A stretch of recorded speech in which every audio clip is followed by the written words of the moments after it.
दर्शकों, कोटि कोटि प्रणाम और कोटि कोटि आशीष।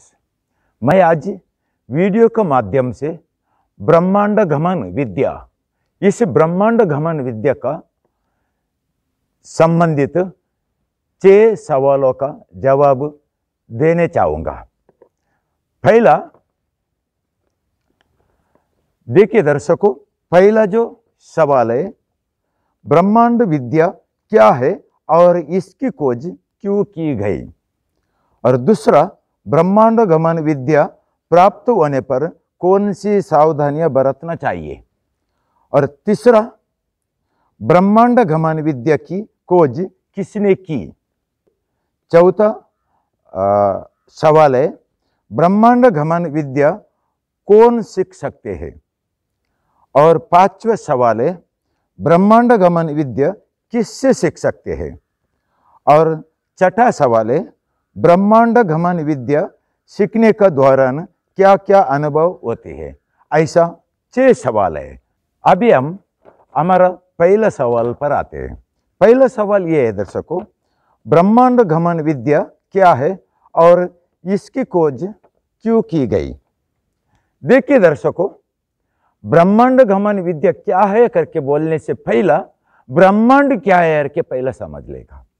पहले बोले तो ब्रह्मांड बोले तो एक जो पृथ्वी, आकाश, 27 कोटि नक्षत्र, नवग्रह, ये संयमनीपुरी, कुसुमावतीपुरी, अलकापुरी, या कैलाश, वैकुंठ, ब्रह्मलोक और इत्यादि उपग्रह और 84 लाख योनि जीवात्मा मानव सहित एक मिलकर ब्रह्मांड बना हुआ है।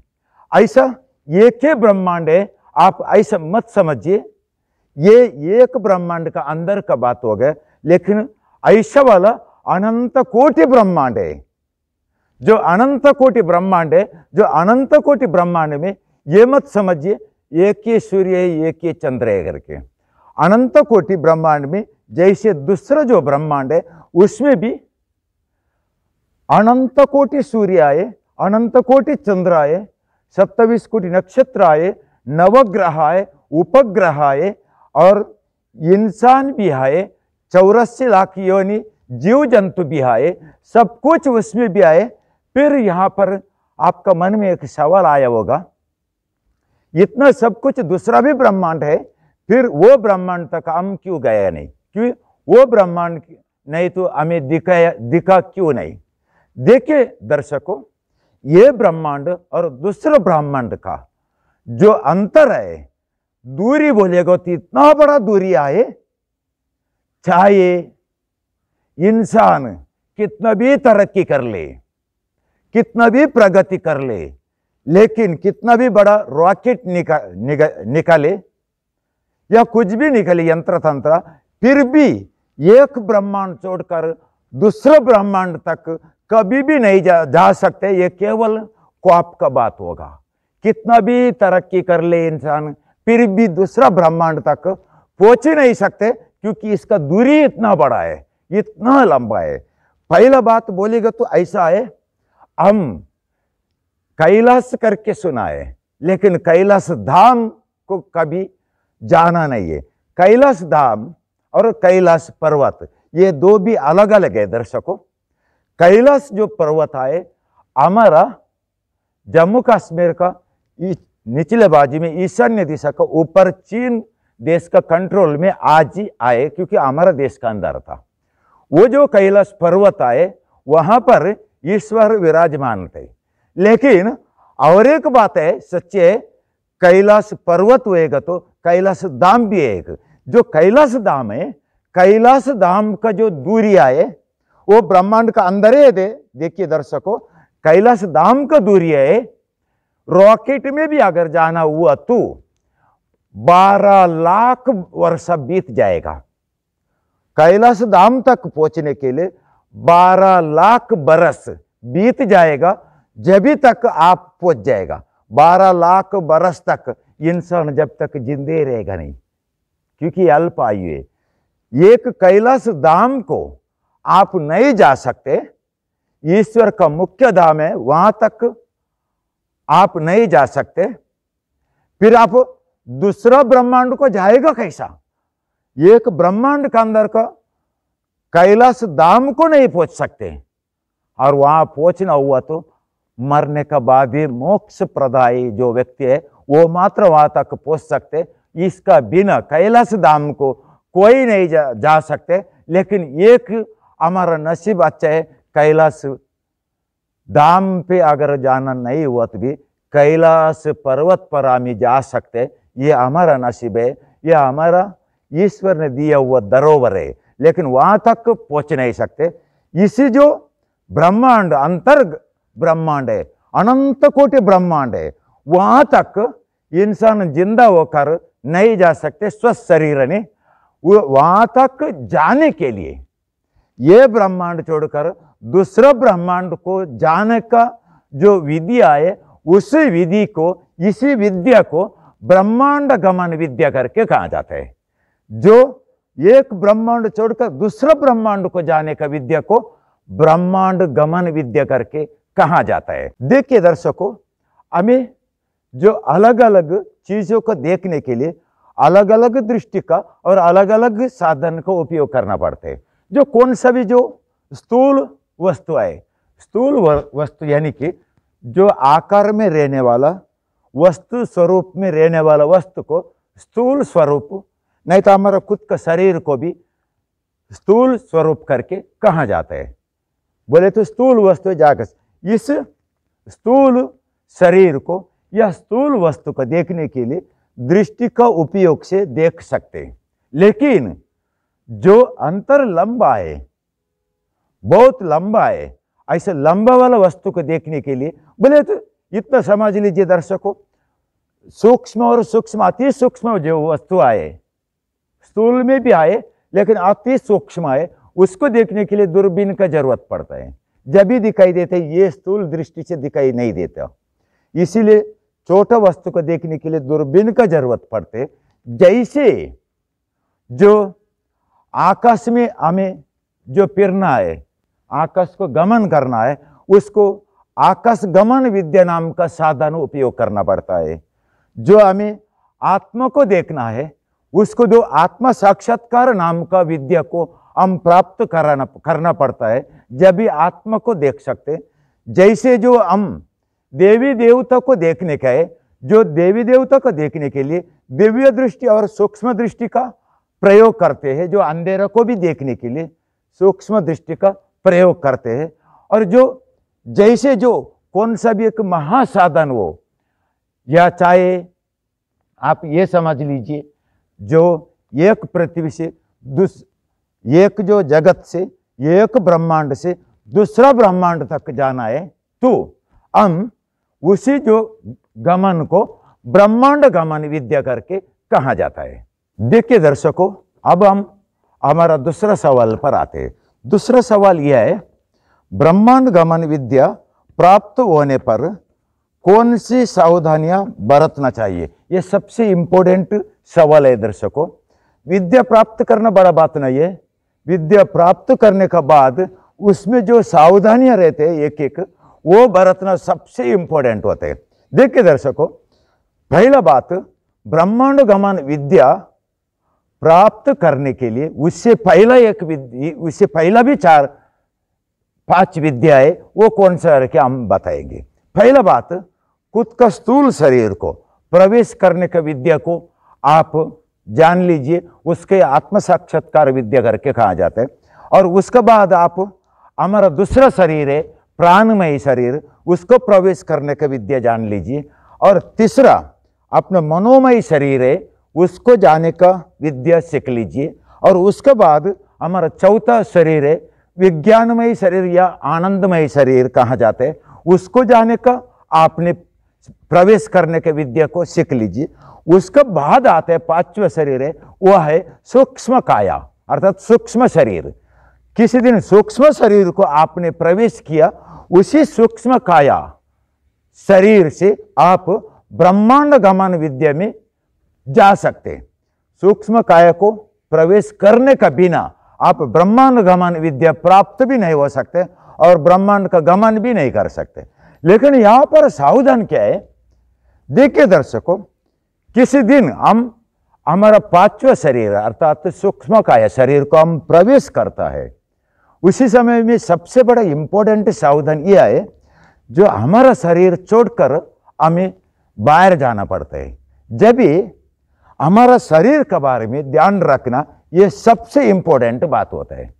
एक बार हम शरीर छोड़ के निकल दिया, जिंदाबाद उड़ता पंछी, ऐसा नहीं रहना चाहिए दर्शकों। क्यों? इस शरीर को भी एक मर्यादा है। कौन सा है? 21 दिन का मर्यादा, अर्थात इस शरीर 21 दिन का अंदर, इस शरीर का अंदर आप वापस आकर, रिटर्न आकर इस शरीर के अंदर प्रवेश करके इसको खाना और पीना पिला दीजिए।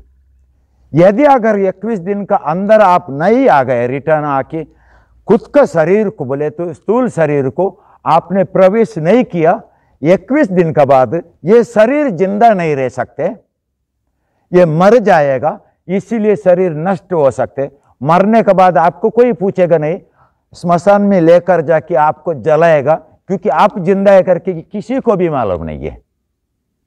क्योंकि वापस आने तक श्वास कभी तक चालू है जब तक मात्र आप जिंदा है, आपका शरीर, और श्वास बंद हो गए उस दिन आप मर गए करके डिसीजन लेते हैं, उसके बाद आपको जलाया जाता है। इसीलिए आप 21 दिन का अंदर आया तो ठीक, नहीं आया आपका शरीर मर जाएगा और आपका दफन हो जाएगा। बिगर शरीर का आप रह सकते हैं। ये सबसे बड़ा सावधान बरतना चाहिए। इसमें सबसे बड़ा सावधान बोले तो ये पहला, बोले तो दूसरा सवालों का मुख्य जवाब है। देखिए दर्शकों, अभी हम हमारा तीसरा सवालों पर आते हैं। तीसरा सवाल यह है, ब्रह्मांड गमन विद्या की खोज किसने किया है? यह सबसे इंपॉर्टेंट सवाल होते हैं कभी भी देखिए, क्योंकि आपको विद्या मिलेगा, विद्या भी प्राप्त कर सकते हैं, लेकिन यह नहीं मालूम है इसका प्रथम खोज किसने किया। यह सबसे इंपॉर्टेंट है दर्शकों। इसी प्रथम खोज जो किया है, सब कुछ खोज किया है, वही सर्वज्ञ है, वही ईश्वर है, वही ब्रह्मा है, वही ब्रह्म ज्ञान है, वही महाब्रह्म ज्ञान होता है। उसको समझना सबसे बड़ा हमारा मूल ज्ञान होता है। वो ज्ञान से कभी वंचित ना रह जावे, कौन सा भी विद्या हो, कौन सा भी टेक्निक हो, लेकिन उसको एक खोज जरूर रहते है। सामान्य एक खोज किया, दो खोज किया, उसको विज्ञानी कहा जाता है। लेकिन अनंत कोटि सब नहीं, इतना खोज किया, उसको इंसान नहीं कहा जाते, उसको ईश्वर कहा जाते, सर्वज्ञ कहा जाते, और वही सर्वव्यापी है, सर्वव्यापी करके कहा जाते। वो सर्वव्यापी कौन है? वही है देवादिदेव महादेव शिव शंकर। ये ब्रह्मांड गमन विद्या की खोज की, और उन्होंने आदिशक्ति पार्वती देवी को उतने ही बड़ा बनाया जो शिव शंकर कितना बड़ा है उतने बड़ा बनाया। इसीलिए शिव शंकर महाकाल हुआ, तो जो आदिशक्ति परमेश्वरी वो महाकाली है। श्रीलिंग और पुल्लिंग, एक महाकाल है और दूसरा महाकाली है। ऐसा आदिशक्ति पार्वती देवी को सिखाया। ये अमरनाथ गुफा, हमारा जो पवित्र धाम है अमरनाथ गुफा, यहां पर सिखाया था। और उसी दौरान जो आदिशक्ति पार्वती देवी ने ऋषि मुनियों को सिखाया। ऐसा तपस्वी ऋषि मुनियों से अंतर्गत ये जो विद्या है आगे निकल कर आ गया। देखिए दर्शकों, अभी हम हमारा चौथा सवाल पर आते हैं। चौथा सवाल यह है, ब्रह्मांड गमन विद्या कौन सीख सकते?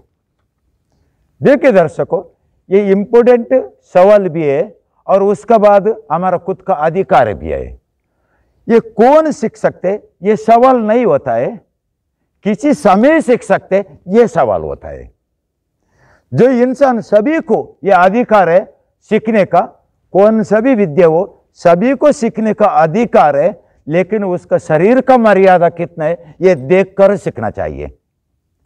जो शरीर साथ नहीं देते फिर आप सीखेगा कैसा? इसीलिए सीखने के लिए ये जो बुजुर्ग भी सीख सकते, तरुण तरुणी स्त्री पुरुष और जो बालकी बालक, ये सब कुछ सब लोग सीख सकते हैं। लेकिन एक मात्रा मैं यहाँ पर बताना चाहूँगा, ये सीखने के वक्त एक बचपना में आप ये विद्या ग्रहण कर लीजिए, नहीं तो तारुण्य में कीजिए। ये छोड़कर आप वृद्धाप्य में ये विद्या ग्रहण करके मत सोचिए, नहीं हो सकते आपसे। क्यों?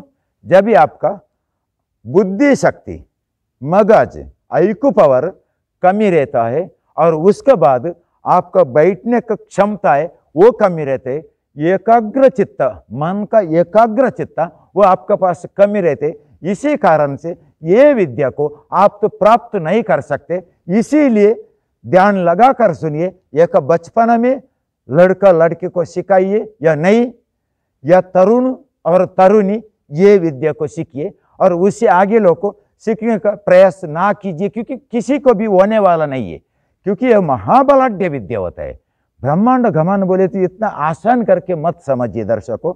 किसी ने जो ब्रह्मांड गमन विद्या सीखा उसको देवत्व प्राप्त होता है। इतना बड़ा ये विद्या है, इतना बड़ा धरोहर को आप कैसा भी यू मिनट में सीख सकते हैं कि सोचा, ये आपका सबसे बड़ा गलत होगा। इसीलिए बचपन में नहीं तो तारुण्य में सीखिए। इतनी ये चौथा सवाल का उत्तर है। अभी हम हमारा 5वें सवाल पर आते हैं। 5वें सवाल ये है दर्शकों, ब्रह्मांड गमन विद्या हम किससे सीख सकते हैं?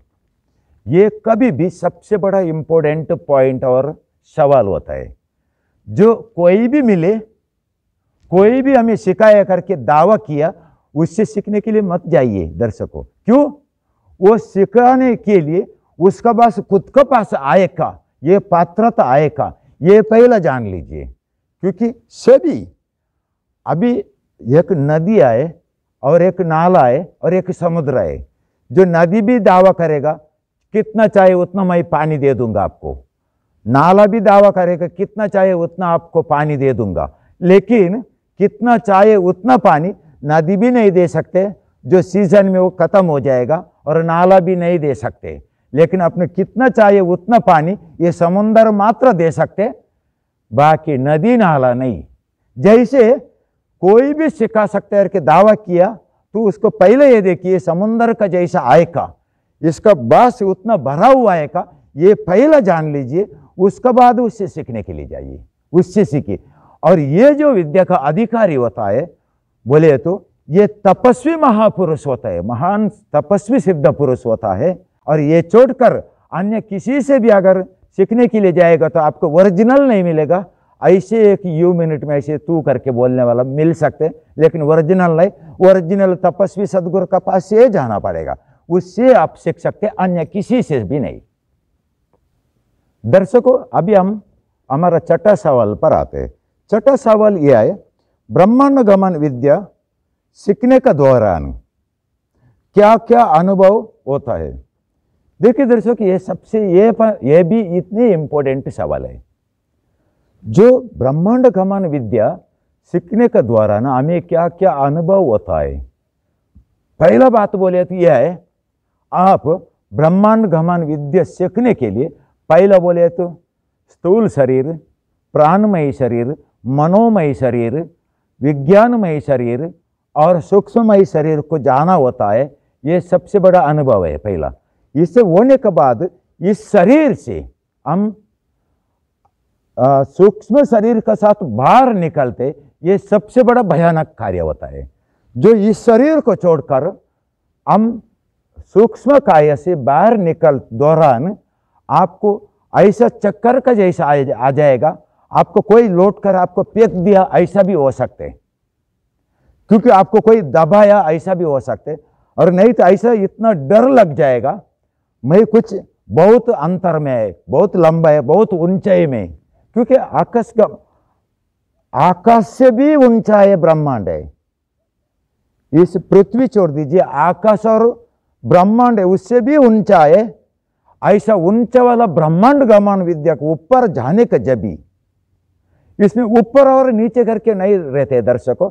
फिर भी मैं बात के लिए आपको समझने के लिए आसान भाषा से बताया, ऊपर जाने का जब भी बहुत ऊंचाई में हम रहते हैं।